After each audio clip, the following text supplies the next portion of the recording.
Welcome to Revelation Unraveled. I'm your host, William Tapley, also known as the third eagle of the apocalypse and the co-prophet of the end times.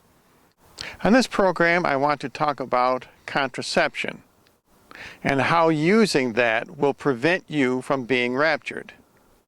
Last week, the Pope made news headlines by saying that you cannot prevent AIDS through the use of condoms. And of course, he was correct. The only true way of preventing AIDS or any other sexually transmitted diseases is through a monogamous relationship between a husband and a wife. Now, I'm sure you Bible-believing Christians already know this. In Genesis chapter 38, God shows his displeasure with contraception when he kills Onan. Onan uses the Planned Parenthood technique called withdrawal. That is, he spilled his seed upon the ground. And God was so displeased with this that he killed Onan. Now I know a lot of people think, well, the Pope should not make the rules.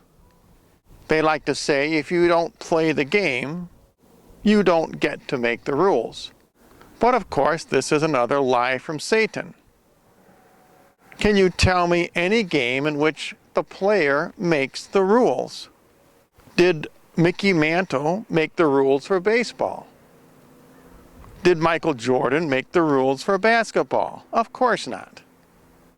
The person who makes the rules for any game is the inventor of the game. And so I ask you, who invented the game of sex?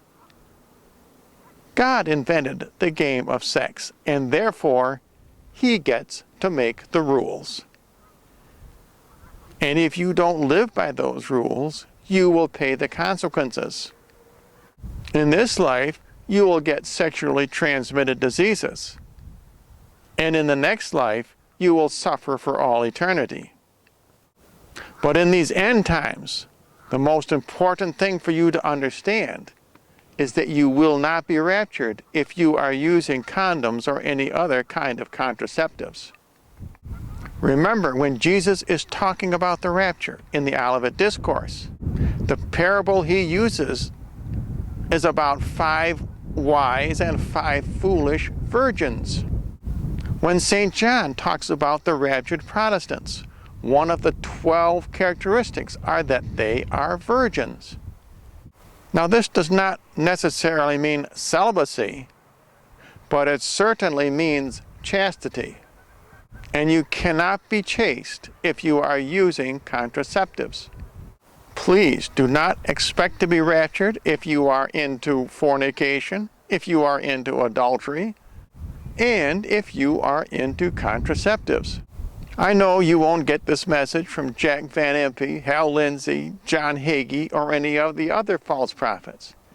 That's because they want to give you a popular message. But you need to understand, for more than 400 years, even the Protestant denominations preached against contraceptives. Please don't be fooled by Satan. If you want to be raptured, if you want to be protected, you must live a virtuous life as far as sexuality goes. Very, very few are going to be saved from the reign of tribulation. St. John says only 144,000 will be raptured. That means that 99.99% of all Christians must face the great trial. And in fact, God sends the great tribulation in order to test us, in order to bring us through the fire, so that we will be worthy to reign with him during the millennium. And if you would like more information, simply write to the address you see on your screen.